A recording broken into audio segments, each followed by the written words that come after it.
Hey everybody, thanks for joining me today to talk a little bit about the classroom software that I use called ArcGIS Story Maps made by the company Esri. So I'll just go right on into it. A little bit about me. I'm a first-year instructor. I graduated from the University of Texas at Arlington last summer. I am an instructor of history for the HGGS department. And I learned a little bit through the ArcGIS program at UTA about how to do this. And for me, it's absolutely changed the way I teach and changed the way I look at presentation software. Before, I had just been sort of a PowerPoint individual, and now I look at it a little bit differently. So what are story maps? And here is Esri's little blurb on it, which, I think it's important to let them speak for themselves some here. As you can see, it's a web-based application that allows an instructor to present information in a more complex and interactive format than applications like PowerPoint allow. Although there are different levels of service Esri provides, there are many free applications that are available to instructors. Additionally, story maps allow the instructor to seamlessly incorporate numerous online educational resources into their presentation. I use all kinds of different media that could be considered OER. I also use an online textbook that I can provide links to in the story maps to make it easier for students to go right to the relevant reading from any particular section. A story map can be accessed by a student through links provided in Canvas and used either on their phone or on their computer. The feedback I have received is very positive overall, and if done right, a good story map can increase student engagement. If you look in the comments, you can see I've put a link to the story map I'm using right now. You're welcome to go ahead and use your phone or your computer and peruse it while I talk. That's what I ask my students to do.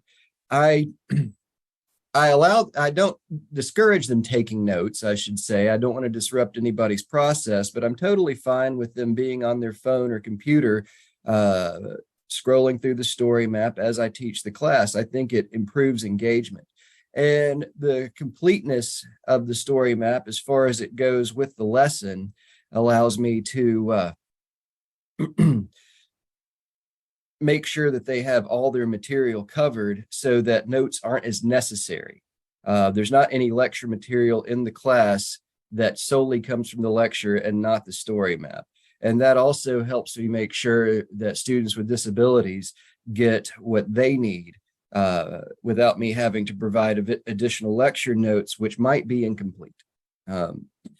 So I also like this because it lets me be creative. I change these every, change is the wrong word. I add to these. I tinker with them every single semester I use them. I always have new ideas about things I can add or websites I can connect and other media I can get the students to interact with. Some quick terminology before I keep going. Section. Instead of slides, there are sections. So each one of these identifies a different section. There's the home section that begins every story map, and then you can select through it this way by menu, or jump quickly that way. The main stage. This is the main stage, the panel to the right that shows the media you want to highlight. That will be the first thing the student sees.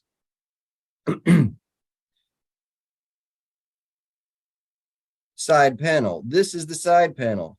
I'm currently reading from it. It's where all the text I want to provide can go. Now, one interesting thing that I like about the side panel, notice how much text I've included to go with this. This would be several PowerPoints if I wanted to put all this text in here, but I can be a lot more complete. Now, in class, I don't read this. This information is available for them to read at the time or later. And it allows me to riff a little bit on the lecture, to kind of watch my classroom and see when they're nodding their heads or when they look confused. and go a little bit more into something that I think requires more explanation, or maybe tell a story about a certain person or event that might not fit so well in the story map, but is enjoyable when it's told aloud in the classroom. So this gives me a little bit more freedom. I can use it in a similar fashion to the PowerPoint, just having images up, or I can make it a lot more interactive. But as I said before, I would have to use several slides to put that much text in here. So how do I use story maps for history? I've said a little bit about it. One thing I should say before I start off is that I prefer an online textbook, American Yawp, which is visible here. Uh-oh, what did I do here? No, I can't change it back.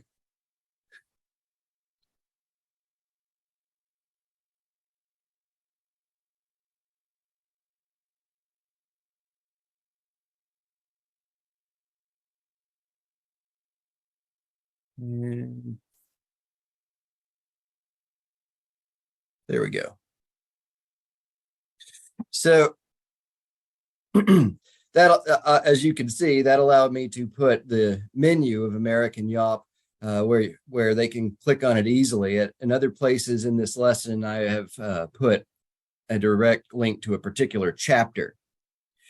Also, this allows me to be a little bit sneaky. I can include things like videos. I can include a lot of extra information in the text that's not in the textbook or that I may not cover in my lecture, and then require them to know it for the test. It's a way to pack a little bit more in there that they don't have to get from notes or from the textbook, which, like all textbooks, can be something they put off reading until the very last minute.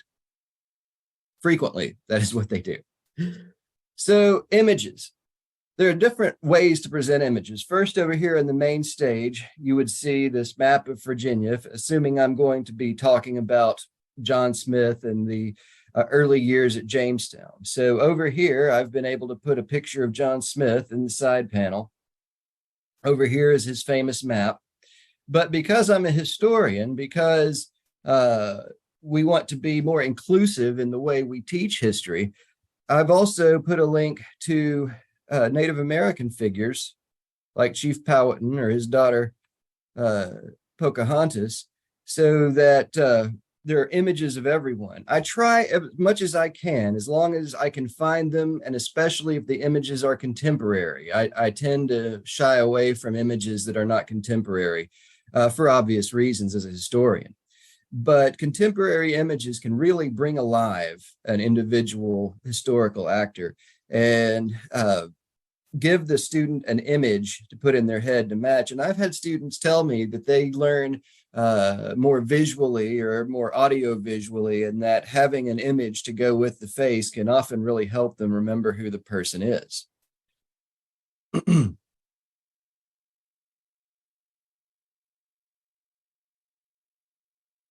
Now, videos. PowerPoint will let you use videos, but I can still do some things here that I couldn't do in PowerPoint. For one, I can embed a video in the main stage. This one would be a simple one on Jamestown and the roots of America. It's a little bit more triumphalist, historians would call it, than a lot of us would teach, but it is a basic rundown and it's well produced by NBC News. One of the things I do is I try to go through YouTube looking for, assuming it exists, the best video on a subject with the best production value. Cheaper videos, students tend not to like that. They've all been on YouTube a long time now. They grew up with it, most of them. And so they have pretty high standards for what they want to watch. And so you have to be somewhat selective in this material. But here you can see I've already put, where they can see it within the main stage, a section on cannibalism at Jamestown, just to complicate the story a little bit. Because Jamestown is a complicated story, and too often we get the very patriotic narrative of first there was Jamestown and then there was America. But there's a little more to it than that, and I can show them that here. If I have a student that was interested in the map of Virginia, and as a historian of cartography, I hope that I have a few, Then I've also embedded a video on John Smith's map of Virginia. The production value here isn't quite as high as it is on these first two, hence the reason I've put it with a link, but it is there and it's complete. So it's something more for them to interact with, and I can require that or not. And what I'll do to test on it is try to find a name or a person mentioned within the video that is not mentioned anywhere else and that they would have to watch the video to find. I kind of hide some of my test questions like Easter eggs, but then I give them a word bank before the test so they at least know how to go hunt those eggs. Being a historian, primary sources are important to me.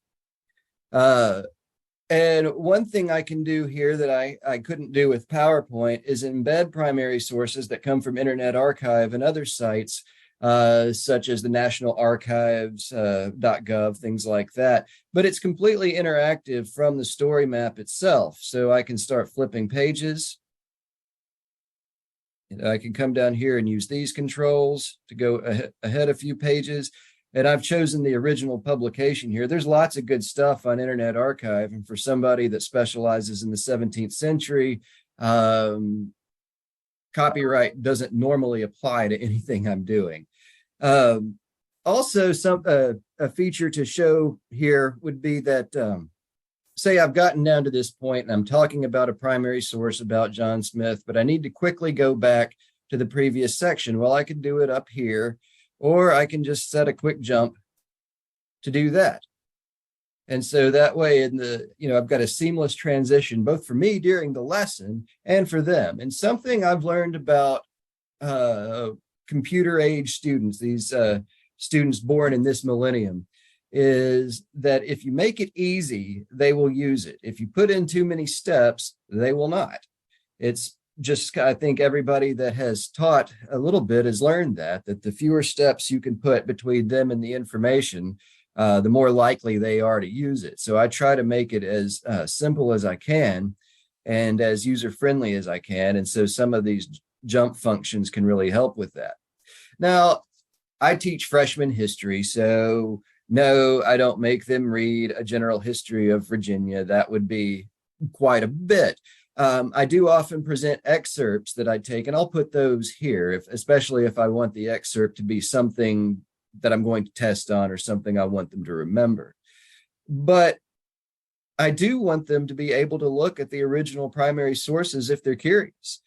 Especially, you never know who might be interested in something. You never know if you've got a potential history major recruit. That'd be one of the ways to maybe tempt somebody. It won't tempt many, but it might tempt a few.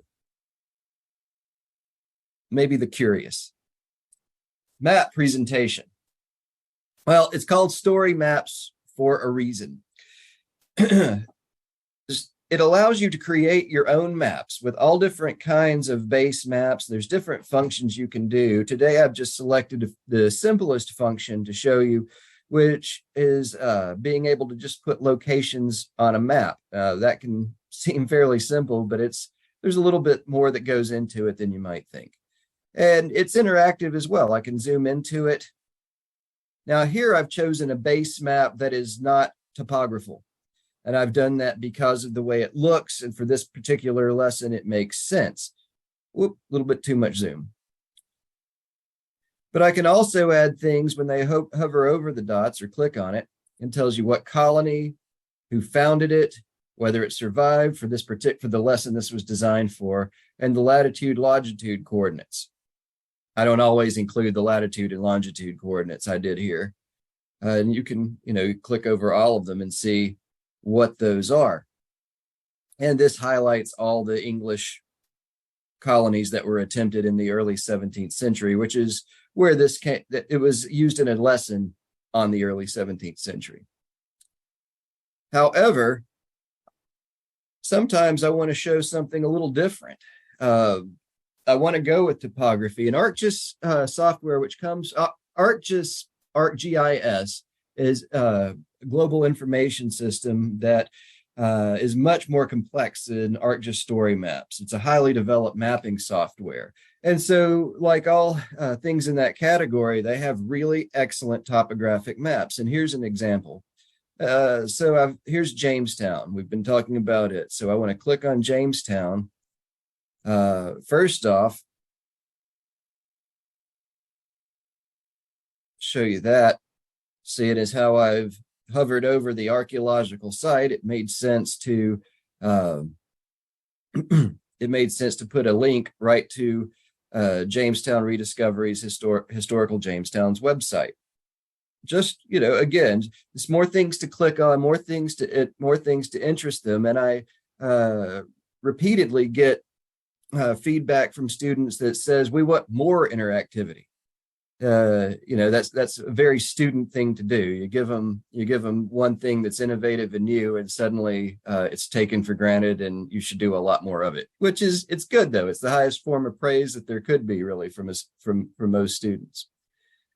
Let me get back to where we're supposed to be.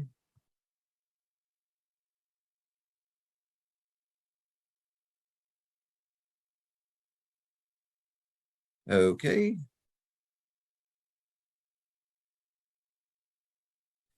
All right. So let's zoom in and take a look at it. And part of the reason I mapped this is the importance of Jamestown's location. The crisis that happened in its first years is in part to the salty water that in the swampy area in which they were living. And so the proximity to the James River and the Chesapeake over here and really be shown off by this topography as I zoom in more and more.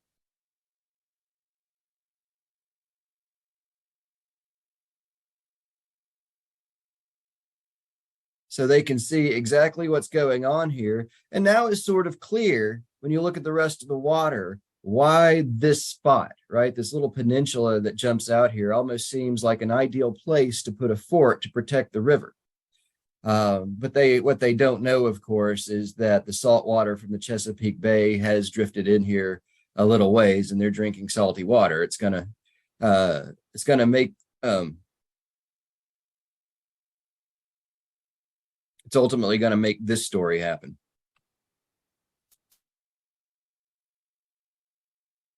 So let me move on to some lesson examples that I use, and you can embed story maps within story maps. It's what I've done here. This is a lesson from world history, and you can go through it just like any other lesson. Interact directly through this story map. I can also put separate links to the story maps. One thing I'll go to, though, just to show off the map's capabilities from this particular lesson. For one, on early South American cultures, I mapped some of the major sites west of the Andes, or in the Andes. And here's what you can do with the zoom in feature if the archaeology cooperates with you.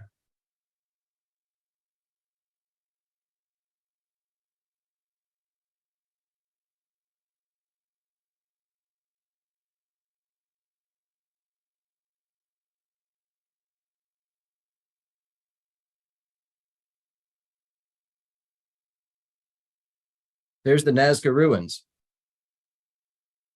Right? That's neat. That's neat. That's okay. It's okay. But let's check out something a little cooler.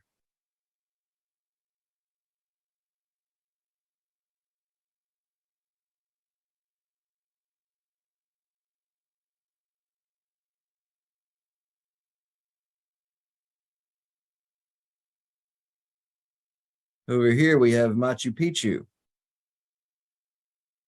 I can zoom in on it. There's the long winding road that goes up to it, carefully built by the Incas.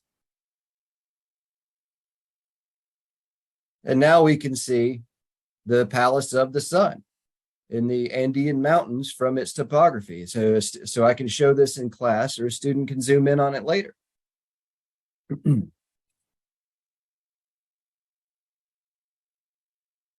So let me show you some lessons that I've designed that go with this. I've created, let's see, I guess about 66 map of these different story maps for my 1301 and 1302 classes. I use about 2 per chapter of American Yawp, which you can look here to see if to see that later. Now, I hope everybody saw in the chat that I've included. Dr. Branscome's asked me to post that link again. There it is. So here's the link that you can use to click on this story map. I'm going to leave it open. This is a web-based application, so I can turn these on and off. I've had some people tell me that they're concerned about privacy and that they're concerned about this being shared or that sort of thing. I'm a little less concerned about this being public information. I'm one of those people that thinks information should be accessible as possible within some limits. Nobody's offered to pay me for this, so I don't have any problem giving it away. But I can turn it off if I wanted to. And I don't have to do it through Canvas or any other function. I can do it through ArcGIS's controls that are unique to me. So if I were some reason to be locked out of Canvas, then I could still turn those off. So here's one on the 60s that I've designed. And this is what it looks like on my screen. I've showed you the view screen, right? But this is what it looks like on my screen now that I'm signed in and logged in through my account. So I can show you a couple quick things about how the design works since I've got a little bit of time. So I've hit edit. So here's the main stage selection board. Here's the side panel. And let's say I want to put a different picture from this one, although I think that picture works pretty well. We'll use Cordell Reagan's mugshot from the sit-ins. And I can change it like that. But I've decided maybe the original picture I went with was better. I was right the first time. So let me go back, upload that image.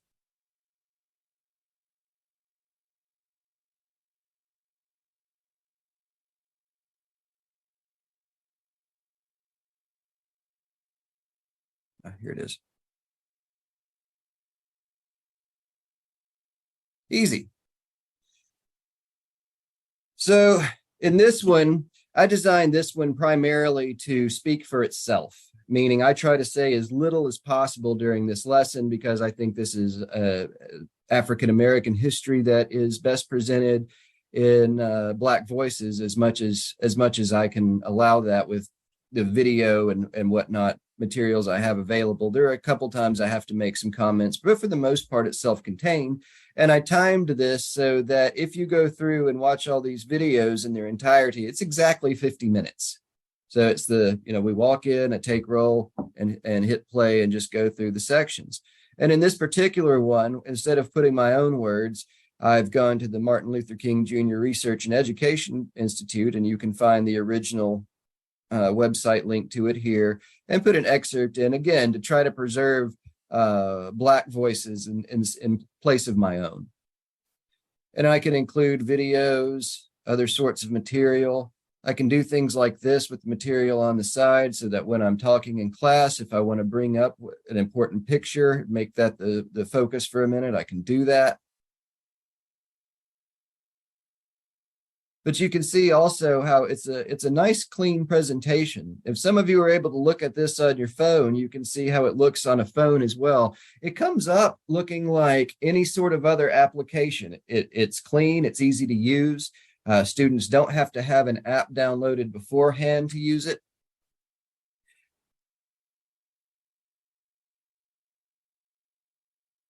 So what about another one, the Cotton Revolution? That's a little bit different. Here again, main stage, catching image. This is the oldest depiction of slavery, or United States slavery. And I've included some images, some other things. Here's a picture of his patent, of Eli Whitney's patent, or Eli Whitney. And in this one, I went with a lot more images and text than the video, in part because there's not any contemporary video evidence. And the only videos I would use for a section like this, I would want to, they would need to be very special. And I couldn't find any for this one, although there are some very good African-American history channels on YouTube, and I do, including Crash Course History, that I use quite a bit. Let's see. And finally, for more professional presentations, story maps work pretty well. This was from a presentation I just did for Dash, where I presented an article that I hope to see published in the coming months, we'll say. And all I did here, because I'm reading and lecturing, I'm not really designing something for anyone to follow along with text, is something a lot more similar to PowerPoint. But there again, I could do something interesting. The people that were on Zoom, which was most of my audience, could download this, or you don't download it, you just go to the link, excuse me, and start perusing the maps while I'm talking, or just looking at these different things. They're just designed to be visual augmentation to a lecture. They're not really intended to be presented as an essential part of the lecture. It's just there to enhance it, as you would do for a lot of different PowerPoints. This allows people to take it with them. It's a little bit cleaner of a presentation, clean lines, that sort of thing, which is something I like about it. And finally, I can embed polling applications. Now, if you've got the story map up, you can interact with it right here. You can also go to slido.com, and it doesn't require any download or anything like that. The enter code is right there. You just enter in that and you can answer the question. You can also quickly download the Slido app at the Google Play Store. None of my students need to do that because they have the story map link in Canvas already. So they're already using this when the class is taught. So I can ask them questions or ask for comments. I've made this one multiple choice, but I can make them open-ended. I tend to not make those visible necessarily unless I want to show the comment. Sometimes I'll leave them up so people can ask questions without having to raise your hand. But the concern about it does have some ways to check profanity, but my concern about being trolled while I'm lecturing prevents me from just putting open-ended comments on the screen for all students to read. But so I've set up the poll. I'm letting students vote. I'm really excited about story maps, so I'm going to vote yes. And here I would get the results. Since I was the only one that voted, this was very rigged, and I win. Now there, of course, if more of you had voted, it might be a little different, but that's neither here nor there. I'll take whatever victory I can get. So as I said, you can take this story map with you. You can share it with anyone you'd like. All that link is the only thing you need. And I'm available at jharris1@tarleton.edu. I believe I put that up here at the top. I have not, but goodness, how do I solve that problem?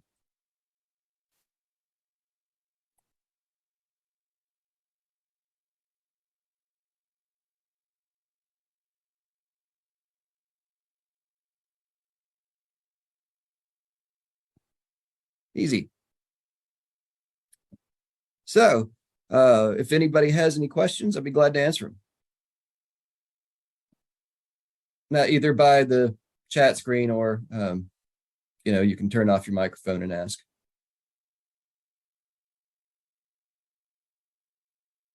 All right. Well, it's my favorite kind of classroom, the one where we can all go home early after the lesson's over. So if that's the only thing anybody has, I thank you guys for tuning in, and I look forward to any comments or feedback that you feel like emailing me. Thank you very much.